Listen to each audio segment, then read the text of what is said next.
Hello everyone!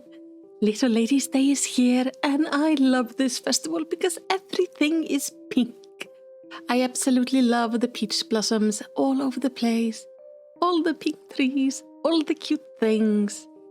And the story behind the festival is kind of interesting. I actually do have a video on it and it surprised me. There I covered both the origin of the festival in-game and also what real-world festival it relates to. But in this video, we will explore the event story for 2023.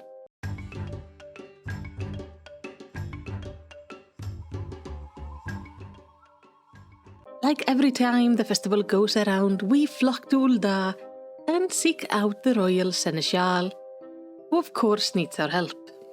In the background, we can see the three ladies of the festival talking about fans. Talking about how they're gonna give fans out to everyone. Everyone just has to show a little bit of patience. You might wonder, what type of fans? Well, we're actually talking about the handheld ones. Those lovely, beautiful, foldable fans that I am so excited to be getting. Even though if it's only in a single emote. But part of the problem is they don't fully know the history of these fans.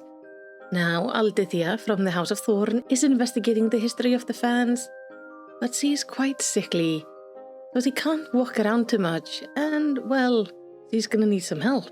And as she is, like every girl, treated as a princess for a day, we are to assist her. I think it's a little bit unfair, because I'm a girl. Why am I never treated like a princess for a day? Well, still, there is a new emote as a reward, so off I go to assist. But first, let's talk a little bit about Aldythia. She is a descendant from the House of Thorn, which was the family that ruled when the festival started. So this girl, she grew up on the legend of the festival, but she's always been quite sickly. And it turns out so was her mother. You see, her mother was often quite ill and ended up passing away when Aldythia was just a child. And while she grew up on the festival absolutely loving it, she couldn't really take part in it because of her poor health. We actually see her first take part in the festival in 2019, where she was distributing some daisies she had fashioned into flower crowns. These were daisies she grew herself in her garden. And when asked why she picked daisies instead of the blossoms around the festival, she said it was actually from an old story, when Sultan Baldric Thorn accepted a gift of daisies from a common girl and then fashioned them into a pair of matching crowns. So she went about making some crowns and handing them out to everyone. And since then, she's been trying to take part in the festival, but her health is, well, a challenge. And today, her health is not the best. She wants to go about exploring all the lore about this fan, but she simply does not have the energy to go do it. So while she has found herself a place to sit, she explains to us that she is actually the person who found the fan. She found it in her manor, and the fan is in a style that, according to the history books, was common during the Thorn dynasty, especially during the time of Princess Edvia. When she showed the fan to the seneschal and gave him the idea that maybe they should give fans like this out to the people, he was delighted. So of course they went and talked to an artisan to make more fans, but the artisan pointed out that it was true, the fan was designed after the Thorn dynasty fan, but the fan he had could not be much older than several decades, so she went out to learn more about the fan. She can tell us there is a story about Princess Edvia once using the fan to perform a dance at a royal soiree. But that is about it with what she knows. She did manage to contact the reporter and the historian, which are supposed to meet her, but she physically can't go there, so we are to go in her stead. So we take the fan and head out, finding the historian at the quicksand. He tells us these fans were very common during the time of Edvia, and its main use was to cover the face of noble women.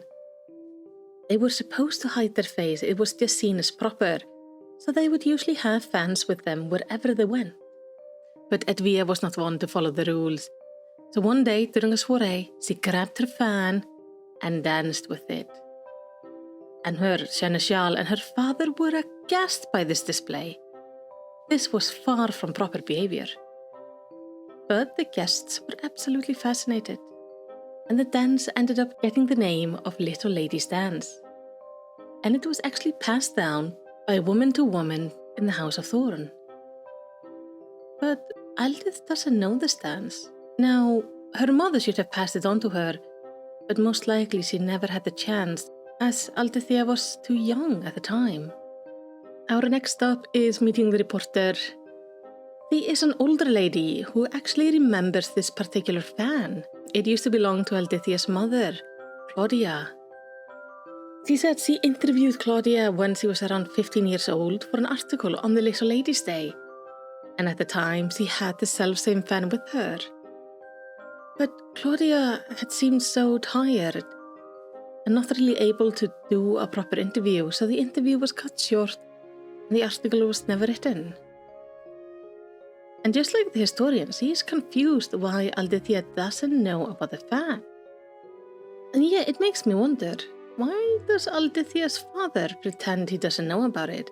Because when she went and asked him, he claimed to have never seen it before.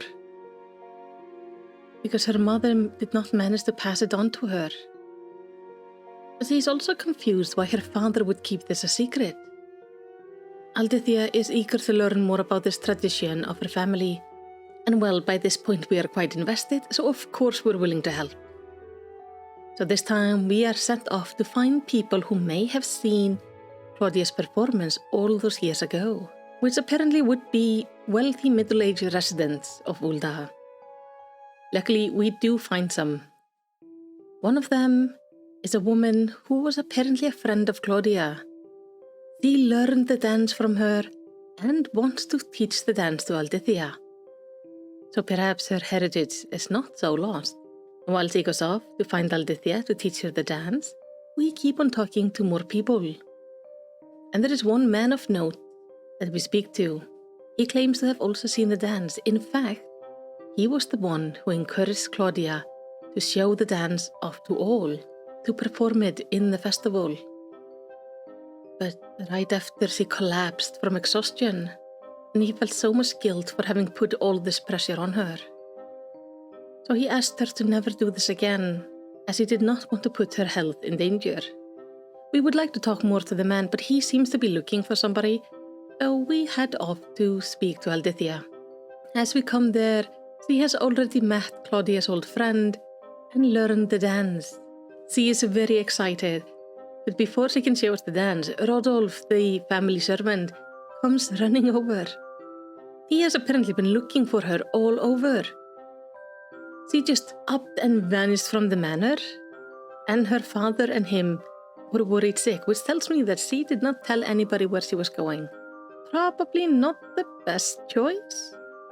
But apparently her father is searching around the city, so he asks us to come with him to at least talk to her dad, to explain that she's found and everything is fine.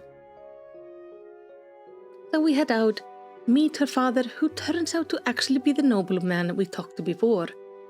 So the person he was looking for must have been Aldithia, and he was also the one who encouraged Claudia to show off the dance. Which means he knows exactly what fan this is, and for some reason, he has lied to his daughter. Aldithia confronts him, asking why he didn't say anything, and he says it was because how sick her mother was.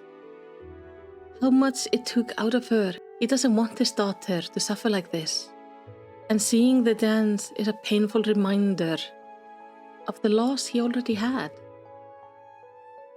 But Aldithia does something he does not expect. She stands up and shows the dance to him. And for a moment, we can see into the past where Claudia danced for him. And I understand that it hurts, but he should not deprive his daughter of her heritage. And it seems he does understand it. Memory is painful, but it is also precious. Then he seems happy to see his daughter dance. Having come to his senses, he does apologize to his daughter, promising that he's going to do better. And she points out that there are actually traditions on how to apologize on this particular day. So he promises to be her royal seneschal for the day. The same promise he gave her mother many years ago. Though with one caveat this time. While he will fulfill all her wishes, he draws to the line of where she will overexert herself. But she does not plan to go on stage. Actually, she plans to teach the dance to all the staff of the Little Lady's Day. And us, of course, as well. And gives us a pretty fan to boot. Though one that only appears during the emote. As we finish the questline, we can actually go over where we saw the three ladies of the festival, where they were calling out that they were going to give away some fans. Now they are actually dancing. And in the same area, we do have the event vendor. And this is a perfect time to grab your rewards. So, first reward is of course the dance. It is a lovely dance. It's so pretty. But it does not loop, which confuses me because most dances we've gotten loop. So you can just keep on dancing, which is lovely. This one doesn't. I've seen some people make macros to just make it automatically loop. I guess that's one way to do it. I do believe a 10-second wait time is about what you need, but I'm not sure. You should look online for it. The dance is nice, though I wish it was a looping one. The other rewards we have to buy from the vendor. One of them is the decision orchestration role. I don't know if this one just came around this festival. I don't know if this is an orchestration role that just is there every year, but I at least bought it for myself. Then there is the unique item for this year, which is this lovely poster, which is also way bigger than I thought it was going to be. And that's the festival. It was quite lovely. I think the story is so sweet. And I hope we see more of Aldithia next year. And I'm really glad to have taken part in it this year because I know I would have ended up buying the stands of the store next year if I had forgotten or not been able to. But for now, thank you so much for watching. I hope you liked the festival. Tell me, what did you think of the story? It was a very short one. We didn't really get anything unique happening. It was just run here and there, talk to people. But I think it was quite lovely. And I think the reward this year is so nice. And I'm really glad it's not yet another eating mode. This one is actually very unique. And I like the fan. It is pink. It matches most of my outfits, which is perfect. Thank you so much for watching. If you like Final Fantasy lore stuff, then I release lore videos every Saturday. So do all the good YouTube stuff, and if you want to be the best warrior of light, do share this video with somebody else. It is always so handy. But for now, whatever you do, I hope you have a lovely day.